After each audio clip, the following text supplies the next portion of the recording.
So I'm going to discuss what happens to the schema if I use the single point crossover. Now a schema will be destroyed due to this single point crossover if the crossover site falls within the defining length. Now what is the probability that the crossover site will fall within that particular defining length? That particular probability is denoted by delta H divided by L minus 1. Because if capital L is a string length, there are L minus 1 places for the selection of your crossover site. So what is the probability that the crossover site will fall within the defining length? That is nothing but delta H divided by your L minus 1.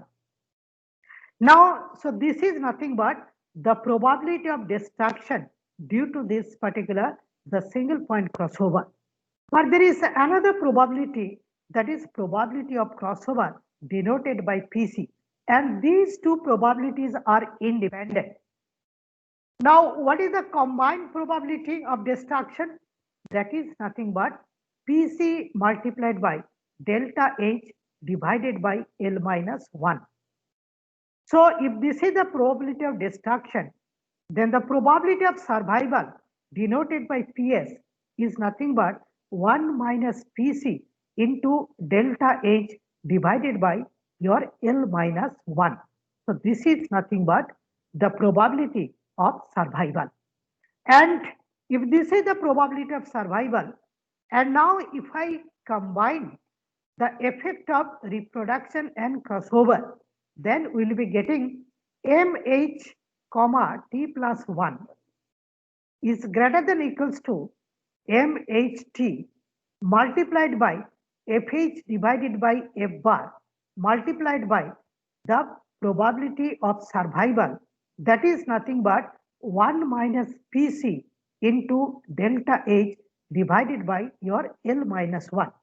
So this is nothing but whatever I have put within the third bracket is nothing but the probability of survival, and that is multiplied by your this expected count, that is multiplied by MHT, and that is your MHT plus 1. If I combine the effect of reproduction and crossover. So I think this is clear to all of you. And here you can see, instead of your equal sign, I put greater than equals. There is a reason. Why did I put that greater than sign also? Let me tell you. Now, supposing that I'm trying to investigate the growth rate or the decay rate of that particular schema H depending on the condition. Now, we do not know. This is a probabilistic approach. Now, supposing that at the initial population, so I got only 10 bits which are going to follow schema H. Now, due to the application of this reproduction and crossover, some more bits might be joining schema H. We do not know. That is why purposefully, so I have put, so MHT plus 1 is greater than equals to this, considering the fact that this particular schema is a good schema. Okay, how to define a good schema, that I'm going to discuss after some time. Okay, now let me proceed with this particular discussion up to the end. After that, I'll be solving one numerical example. After that, if you have any doubt, I'll give you enough chance, okay, to talk to me to clear your doubt. Please wait a little bit. So this is actually, if I combine the reproduction and crossover, so this is what is going to happen. Now let us see what happens if I use the bitwise mutation. Now you know the purpose of using mutation, but due to this particular mutation, there could be a change of the statistics of that particular schema H. To protect a schema, say schema H, mutation should not occur at the fixed bit position, because if mutation occurs at the fixed bit position, what will happen to that particular schema? That particular schema will be lost. Are you getting my point? So to protect a schema, mutations should not occur at the fixed bits, and we can count the number of fixed bits by a parameter that is known as order of a schema, OH, if you remember. Now, this PM, that is the probability of mutation, is actually what?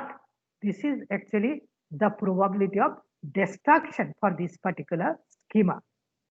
If we use a high value for this particular your PM, the probability of destruction of a schema will be high, and so on. Now, if this is the probability of destruction, then what is the probability of survival? That is nothing but 1 minus PM. And if you get the probability of survival, okay, so you can find out the probability of survival, the probability of survival considering all the fixed bits in a schema, that is nothing but is your very simple. That is 1 minus PM multiplied by 1 minus PM, so on, up to what? Up to the order of H. Because the fixed bits which are there in the schema, those fixed bits we do not want to destroy. If we want to keep that particular schema intact. So what is the probability of survival considering all the fixed bits in a schema? PS is nothing but 1 minus PM multiplied by 1 minus PM multiplied by 1 minus PM up to order of H. That is nothing but 1 minus PM raised to the power order of H, and that is approximately equal to 1 minus order of H multiplied by PM, provided PM is very less compared to 1. Be careful about this. So the probability of mutation has to be very less compared to 1. And that is another reason why we keep this PM is very less compared to your 1. Otherwise, the reason if PM becomes equal to 1 or very near to 1, so this will become a random search technique. This will not remain as a genetic algorithm based search. Okay. So this is the way actually the probability of survival can be determined. That is nothing but 1 minus order of H multiplied by PM. Now if I combine all three operators like reproduction, crossover and mutation, so I'll be getting one modified equation or inequation rather, MH comma T plus 1 is greater than equal to MHT multiplied by FH divided by F bar into 1 minus PC into delta H divided by L minus 1 minus order of H multiplied by PM. So this is the final expression we'll be getting, because whatever I have put within the third bracket is nothing but the probability of survival. So probability of survival multiplied by the expected count multiplied by MHT is nothing but MHT plus 1. It is very simple. Okay.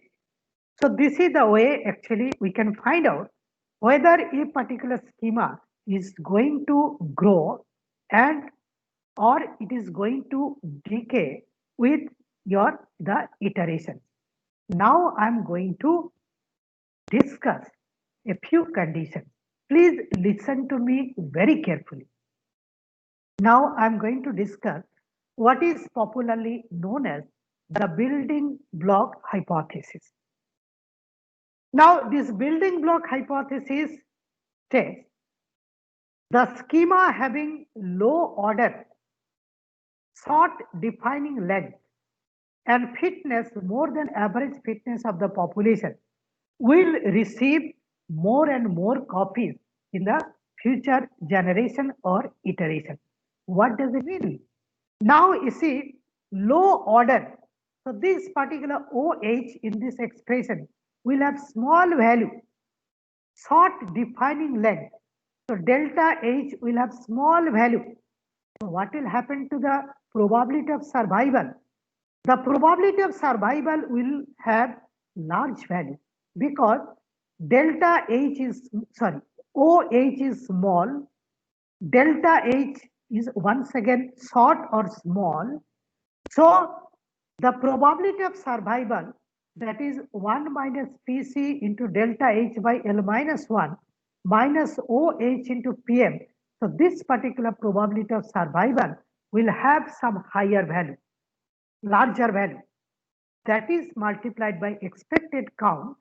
Now this expected count, if I have got a schema whose fitness is more than the average fitness of the population, F bar is the average fitness of the population, and if this particular FH is more than F bar, and if I get low order and short defining length, what will happen to schema H? The number of strings going to follow schema H is going to increase through these particular operators like your reproduction, crossover, and mutation. On the other hand, if FH is found to be less than F bar, if delta H and OH are having larger value, what will happen? The number of strings going to follow schema H is going to be reduced. Are you getting my point?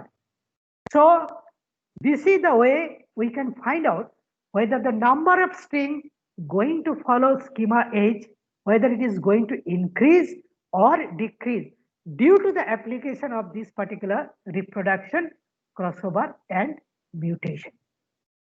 Now this is actually what we mean by the building block hypothesis, which states the schema having low order, short defining length, and having the fitness more than the average fitness of the population will receive more and more copies. Okay, and that means that particular schema is actually a very good schema, and that particular schema is will be followed by a large number. There will be a large number of followers of this particular schema H.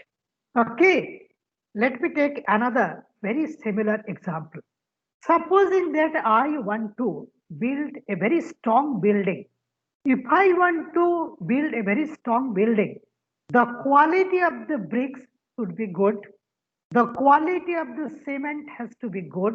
Okay, of course, the design has to be good and safe. Okay, so if the bricks, the quality of the bricks, the quality of the cement, and the design is safe, there is a possibility the building will become a very strong one, and that will last for a long time. Okay, same is true. If you want to survive in this particular competitive world, and if you want to improve your situation day by day, year by year, you'll have to train yourself, your good properties, good qualities in such a way so that the number of people who are going to follow you increases day by day, and there is a possibility you are going to survive and you are going to do very good in future in your professional career. Same is true here also. Now, this is actually what is mean by the schema theorem in binary coded GA. Now, just to summarize the schema theorem, if a good schema is produced at the initial population of a GA, okay, and if this particular schema is having good properties like your order of schema, defining length of the schema, average fitness of the schema, okay, if those things are good, so that particular schema is going to grow with the number of iterations. And you'll see that if any one of you is having the experience of using a binary coded GA, you can see that almost towards the end iterations, you will find there will be multiple copies of your globally optimal solution. Why do you get the multiple copies? You get the multiple copies because for this globally optimal solution, because the schema who is going to represent that globally optimal solution will grow with the number of iteration, and towards the final stage of this GA run, you'll find there will be multiple solutions, multiple optimal solutions lying in that particular the population of GA. This is one advantage of a genetic algorithm, that you will be getting multiple optimal solutions, and depending on your requirement, any one you can choose. Okay. So this is the way actually we can prove indirectly that if there is a good schema that will grow in number with the number of iteration, and there is a possibility that particular good schema is going to be winner at the end, okay, and that is going to represent your globally optimal solution. This is an indirect mathematical proof for this particular the binary coded genetic algorithm. And as I told, there is no concrete mathematical direct proof for this genetic algorithm, but this is an indirect proof. Yes, genetic algorithm can improve the solution, and it can reach the globally optimal solution within a number of iterations. Now, based on this particular theory, I have designed one numerical example. And this particular numerical example, if you solve, you will be getting 100% confidence regarding this schema theorem. You will be able to understand how does it work. So I have designed this hypothetical numerical example. I am considering a binary coded GA of population size n equals to 10. Okay, and here you can see I have generated some binary strings at random, like 1, 2, 3, 4, 5, 6, 7, 8. I think next slide we have got two more. Yes, two more. Okay, so this initial population that is generated at random. Now I'm going to give statement of the problem. The fitness of a GA string is to be assumed to be equal to its decoded value. All of us, we know how to find out the decoded value for this particular the binary string, and we can find out the integer corresponding to each of these binary. So you can find out the decoded value, and that particular decoded value will be the fitness for each of these particular the GA string. Calculate the expected number of strings to be represented by schema H, that is nothing but star 1 star 1 star. So this is actually the schema. There are two fixed bits, and there are actually four such star conditions. Star could be either 1 or 0. So we'll have to calculate the expected number of strings to be represented by schema H at the end of first generation. We consider a single point crossover of probability PC equals to 0.9, a bitwise mutation of probability PM equals to 0.01. Let us see how to carry out that particular calculation. It is very simple. Now this is the population of your GA solution, binary string. How to find out the decoded value? The place value for this is 2 raised to the power 0, 2 raised to the power 1, 2 raised to the power 2, and so on. So I can find out the decoded value. And the decoded value is nothing but the fitness value according to the statement of the problem. For the second string, this is the decoded value or the fitness.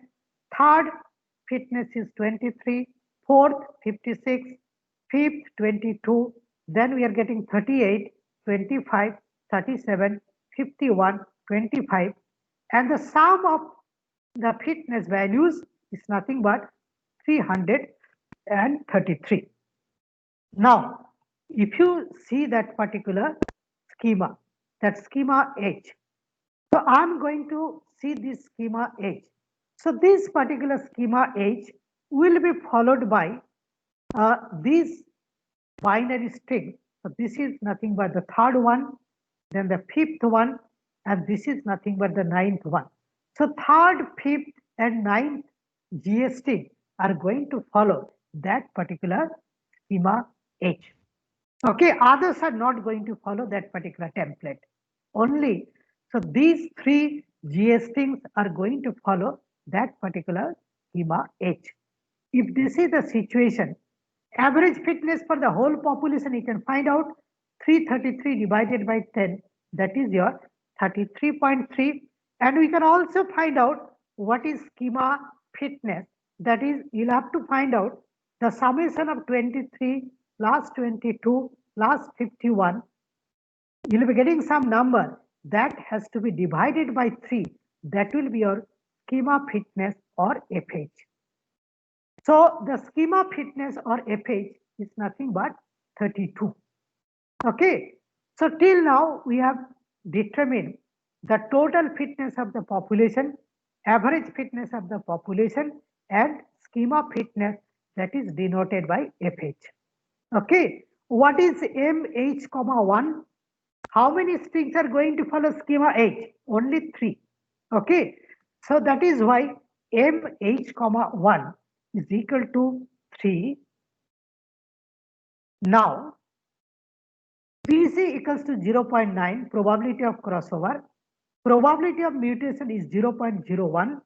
Okay. And string length is nothing but is your 6. And what is the defining length? If you see that particular schema, starting from left, first, second, third, fourth, fifth. So 5 minus 2 will be your defining length. So 5 minus 2, that is 3, will be the defining length. And what is order? OH is the number of fixed bits. So order is nothing but 2. Okay. Now you substitute the numerical values. If you substitute the numerical values here, okay, I know what is FH, I know what is F bar, I know what is MH, 1, PC is 0.9, delta H is 3, L is 6, order of H is nothing but 2, and PM is 0.01. Okay, and if you simplify, you'll be getting that is 1.268. What does it mean? It means that this particular schema is not a very good schema, and its number is going to decay. If you remember, initial population, we had 3 strings which were going to follow schema H. Now that number has become greater than equals to 1.2. It cannot be 1.2, it will be either 1 or 2. Okay. So this number is going to be reduced. What is the reason? The reason is very simple. You see, FH and F bar, if you compare, FH is less than F bar. It is not a very good schema. And delta H is high because there are only 6 bits, out of which actually your delta H is 3, which is considered to be high. Order of H is also high sort of thing. So that is why this particular number is coming to be low. So the decision is the schema H is not a very good schema, and it is not going to grow in future. And due to the application of these operators, the schema H is going to decay in terms of its number. So this is not a building block for a good building. Okay, this schema is not good for this particular genetic algorithm, and this schema is not going to survive up to the last of this particular GA run, and it is not going to represent your globally optimal solution. Might be in the same population, initial population, there could be some other schema, there could be some other schemata which may grow with the number of iterations and which are going to represent the globally optimal solution. But this particular schema is going to decay. Okay, the number is going to decay. So I hope with the help of this particular the numerical example, I'm able to give you the correct picture like what is happening. So in this particular schema theorem. Now I'll listen to your view one after another. Okay. So if you have any doubt regarding the schema theorem, you can ask me one another. Please. Sir, in the previous where you were explaining H1 and H2 before the start of the numerical example, Okay. so the numbers were between the stars, but here say for the representative schema you took star 1 star 1 star. So the 1 and 1 are interspersed by 2 stars. So how are you calculating the order and the delta? Now you remember one thing, this is an approximate way of carrying out the analysis. Okay. Even for the same order, say order 2, there could be several designs. What is order? Order is the number of fixed bits. So it does not consider the relative position. Are you getting my point? Now the relative position is decided by the defining length. Are you getting my point? Now for the same defining length, there could be multiple combination of these particular the fixed bits. All such possibilities are there. Keeping the same defining length, I can find out different solution, different schema, no? So this is an approximate way of carrying out this particular analysis. And this is a probabilistic approach. I think you got my idea, no? Sir, so similarly the delta should be so between the leftmost and the rightmost. Delta is actually by definition the distance between the first starting from leftmost, the difference distance between the first and the last fixed bit position. In between, there could be some other fixed bit also. I'm not going to consider. And I'm not going to, as I told, no, for the same delta H, there could be different designs. Are you getting my point? So it considers only the first and the last fixed bit position counting from the leftmost bit. And once again, let me repeat, this is an approximate way of carrying out the analysis. Till today, there is no 100% correct convergence mathematical proof for the binary coded genetic algorithm. Okay. This is an indirect way, approximate way of carrying out that particular analysis. Next. Hello. Hello, sir. Sir, here from the calculation, we have got that m of h comma 1 is 3, while m h comma 2 is 1.6, around 1.6. Anyway, tell me.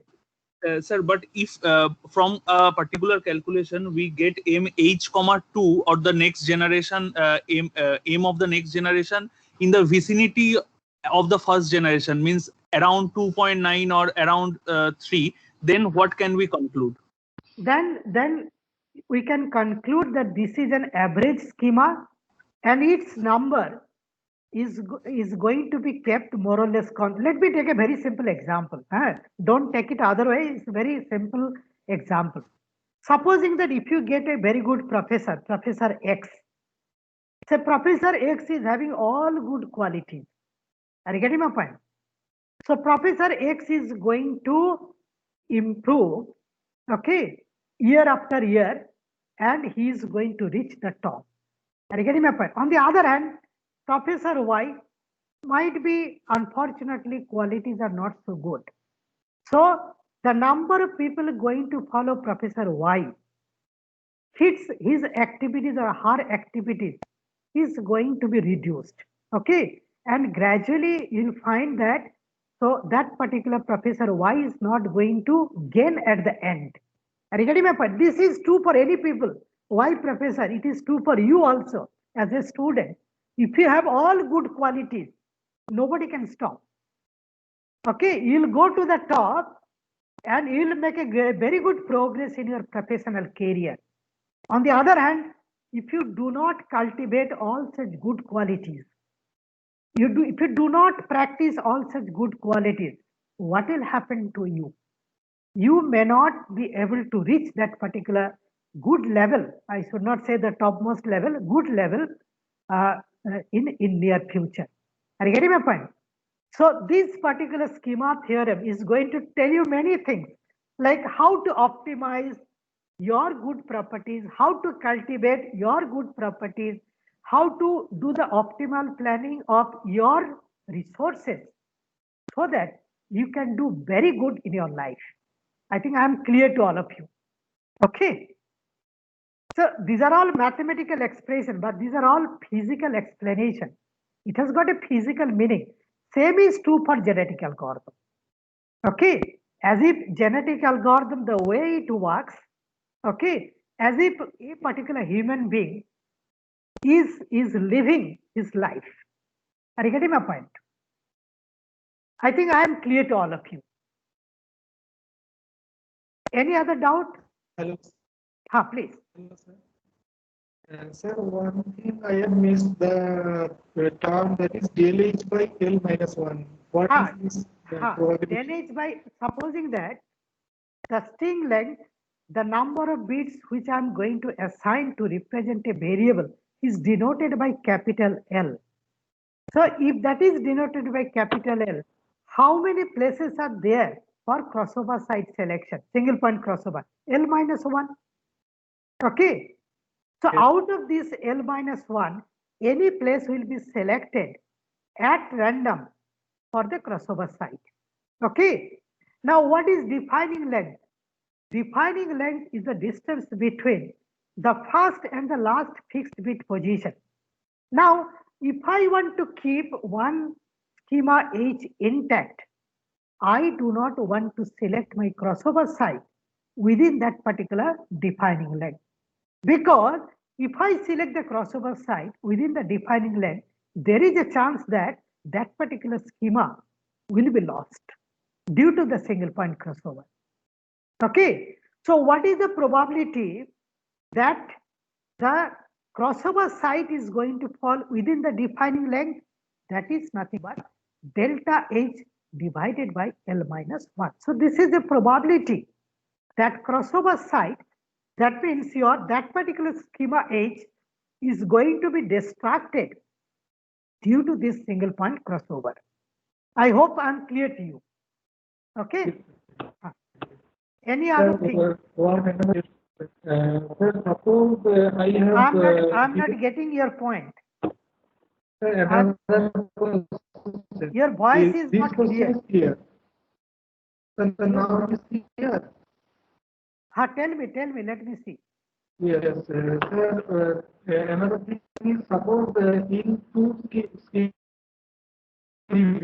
and one. I'm sorry, I'm not getting your voice. So what you do is you send one mail to my Gmail account. Okay, I'll try to give you the reply. Okay. Is there any other doubt? Sir. Tell me. Sir, you said that often it is seen that in the last generation, there are multiple copies of the optimal solution. Yes. Sir, does this mean that these copies are exactly similar to each other, means exactly the duplicate copies? No, actually, the fitness values are the same. Now, the same fitness value can be achieved by using the different combinations of your design variables. Supposing that there are 10 design variables. Okay, each of the design variable is having its own range. Now, the different combinations of the design variable may give rise, there is no guarantee, may give rise to the same fitness, globally optimal fitness. Now, supposing that the population size is 100 and might be you are getting like 10 similar solution at the last. If you carefully investigate the quality of the solution, the values of your design variables, there are two possibilities. You can get all the optimal solutions are having same set of design variables, or there could be different sets of design variables. If you get different sets of design variables, that means now I have got several possibilities. Any one I can choose. Okay. If you are getting the same set of design variables, there is no alternative. You'll have to select that. Are you getting my point? If you run GA, you'll be getting all such experiences. Okay. Okay, sir. Okay, so I think I'm clear. Am I clear? Okay, let me proceed then. Okay. Excuse me, sir. Please tell me. Hello, can you hear me? Yeah, please tell me.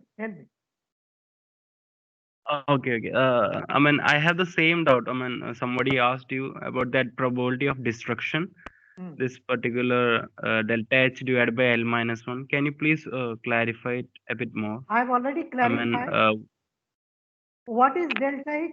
Delta H is the defining length. That is the distance between the last and first fixed bit position.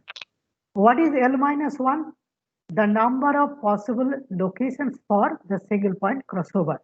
What is the probability of destruction?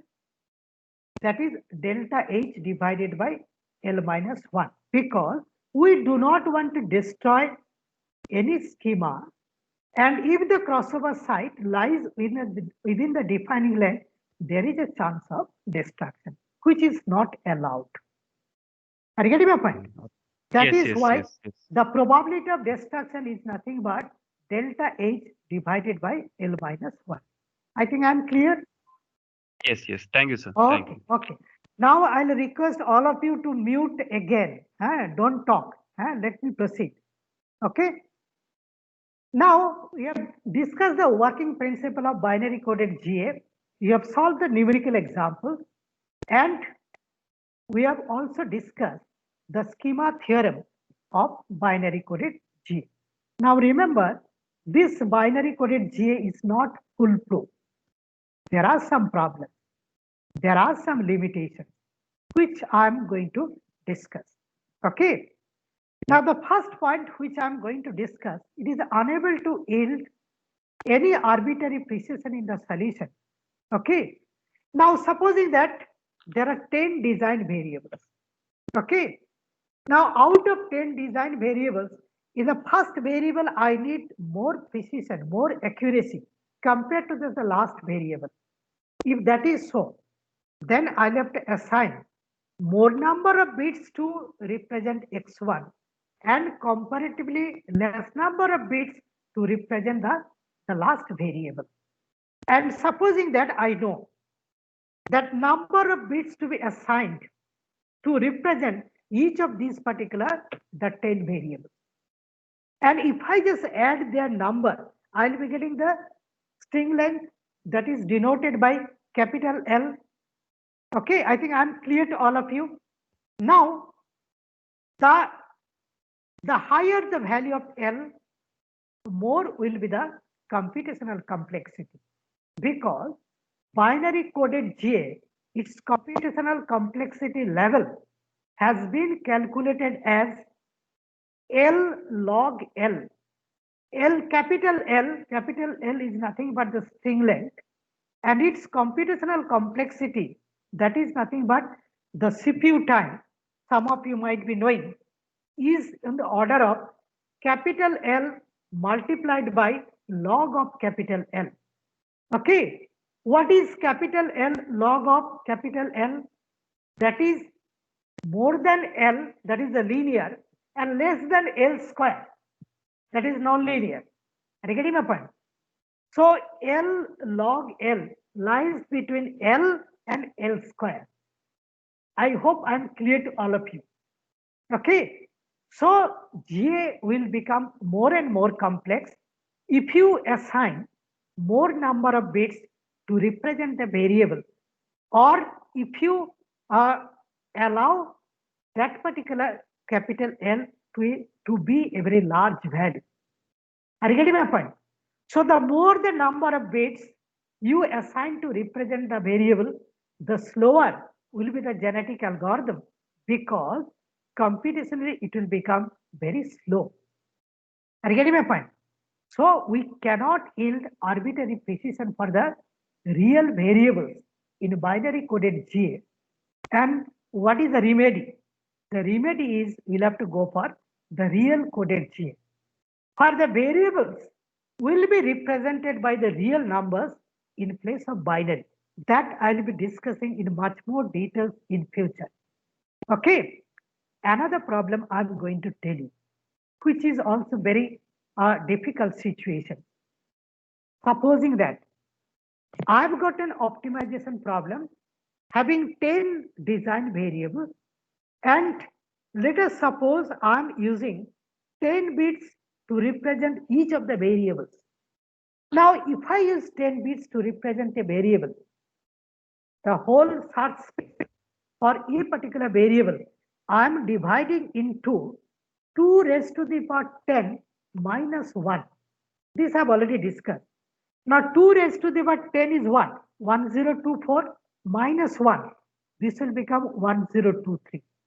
So for the first variable, I've got 1023 equal division. Second variable 1023. Third variable 1023. The last variable, that is the 10th variable, 1023. Now for each of the design variables, we are dividing into 1023 equal division. So what should be the total number of combinations? It's very simple. 1023 multiplied by 1023 multiplied by 1023 up to such 10 such values. So 1023 raised to the power 10 is a huge number. So if the binary coded GA wants to find out the globally optimal solution, truly speaking, this binary coded GA should check all the combination like 1023 raised to the power 10 before it declares somebody as the best. Are you getting my point? That is a huge computation for the binary coded GA. The binary coded GA may take a few days, few months time to give you the solution, the globally optimal solution. So this is one limitation of a binary coded GA. What is the remedy? Remedy is your to go for the real coded GA. Another problem which I'm going to tell you, that is a very serious problem, that is called the Hamming-Cliff problem of a binary codes. Okay. Now please try to understand what do you mean by this Hamming-Cliff problem. Now in binary, see, for example, say here I have taken one example. 14 can be represented by a binary, say 0, 1, 1, 1, 0. 15 is represented by 0, 1, 1, 1, 1. 16 is represented by 1, 0, 0, 0, 0. Okay, now you see the decoded value starting from 15, if I go to the next number, and starting from 15, if I go to the previous number, what happens? So starting from 15, if I want to go to the next, that is 16, there will be 5 changes. And starting from 15, if I want to move to the previous number, that is 14, I need only 1 change. That means the number of change is not kept constant. Okay, the number of change of the bit position or the nature of the bits is not kept constant in binary. If I want to move from a particular number to the next number, or if I want to move from a particular number to the previous number, that creates actually artificial hindrance to the gradual search of a GA. Are you getting my point? This problem in binary is known as the Hamming-Cliff problem. And this is a very serious problem in binary coded genetic algorithm. Now, that particular GA search will become reliable, okay, if the search becomes gradual. So if the GA is working fine, gradually it will try to reach that particular globally optimal solution. And once it has reached that globally optimal solution, the quality of the solution will remain the same. Are you getting my point? On the other hand, if GA is going to simply jump, okay, like the best value, the worst value, medium value, once again worst value, once again best value, GA is not working properly. And there is some artificial hindrance to the gradual search. So binary coded GA may have that type of problem. That is the Hamming cliff problem. Are you getting my point? And how to overcome this particular problem? To overcome this particular problem, we take the help of gray coded genetic algorithm. Now this gray code, some of you might be knowing that in gray codes, starting from a particular number, if you want to move to the next number or to the previous number, there will be only one change of the bit. There will be only one change of the bit. If I want to start from a particular number and want to move to the next higher value or to the previous lower value, that is actually one property of gray coding. So in place of binary coded GA, if you go to the gray coded GA, there is a possibility that you'll be able to overcome. So this particular your Hamming cliff problem. Now I'll request you one thing, that regarding the gray codes, you can have some search through internet. Now you do not have access to the textbook. No, now this is the textbook written by me, but unfortunately you may not have access to this particular book now. If you have access, you can see page number 47. So table 3.2, page number 47, table 3.2. I kept one table for the gray codes, okay, in the textbook, in my textbook. But as you may not get the access to this textbook, I do not know. So what you do is, you just search through internet and just write down gray coded values or gray coding or something. You'll be getting a lot of literature, and you'll learn how to prepare the gray codes corresponding to the different numbers. Okay. So I think the limitations are clear, and that is why we'll have to go for real coded GA or gray coded GA, and binary coded GA may not be sufficient. So this is the oldest GA, but it has got some limitation. Now the next topic is constraint handling in GA. Now this I'm going to discuss in the next class, because this will take some time, at least 1 hour I need to discuss, like how to handle the constraints in genetic algorithm, like how to handle the constraint optimization problem in genetic algorithm. Now here we have got some time. So what I'll do is, I'll skip these slides, which I'll be discussing in the next class. And today I can discuss little bit on the limitations and merits and demerits of this particular genetic algorithm. This thing I'll be discussing in the next class. And so I'm going to concentrate now on the merits and demerits of genetic algorithm.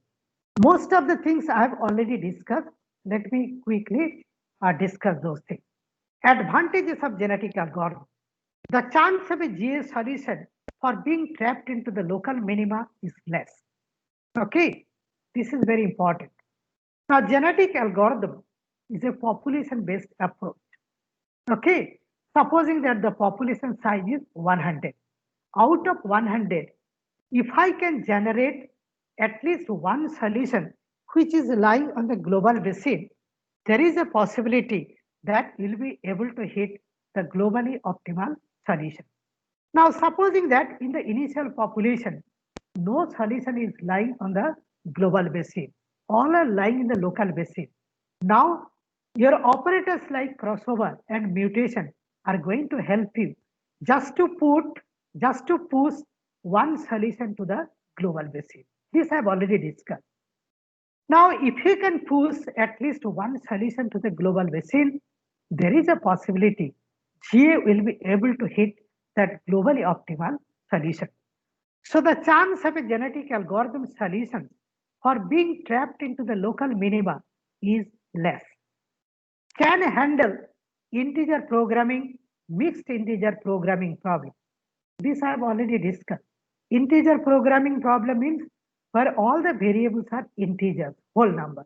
Mixed integer, some of the variables are real and some other variables are integer. So genetic algorithm can handle efficiently whether it is integer programming problem or real valued problem or mixed integer programming problem. Can optimize the discontinuous objective function also because it does not require gradient information of the objective function. Okay, so it uses only the fitness information of the objective function. Suitable for parallel computing. This I have already discussed as this is a population based approach. Say population size is 1000. Out of 1000, 200 you can give it to one CPU. 400 you can give it to another CPU. Remaining 400 you give it to another CPU. And there could be a message passing instruction.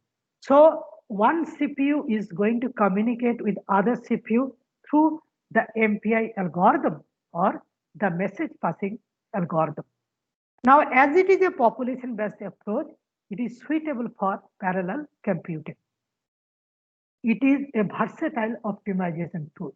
That means with a little bit of change, it will be able to handle a variety of optimization problems.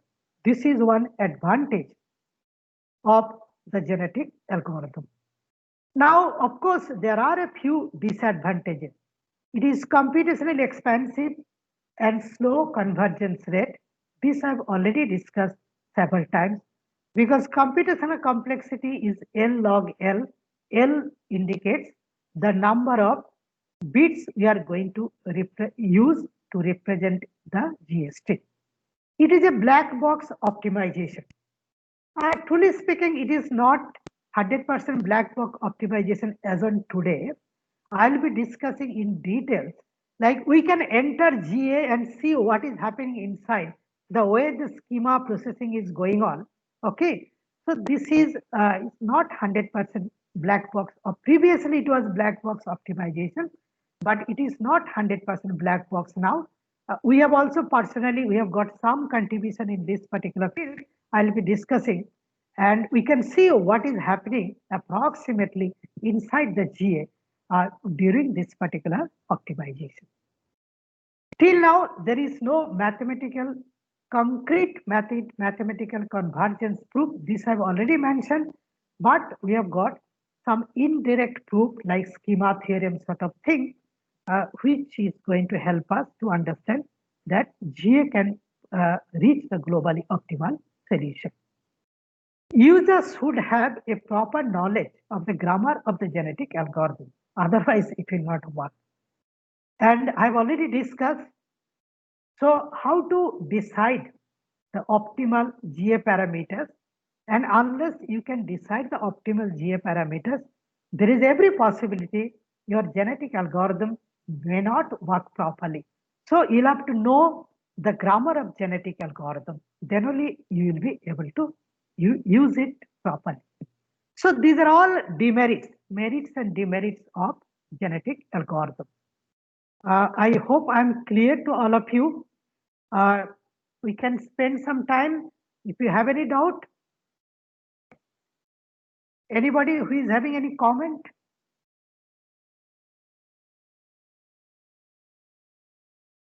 Okay, no comment. So let me assume that you got 100%. Now, before I stop, once again, I'm going to request regarding your assignment 1.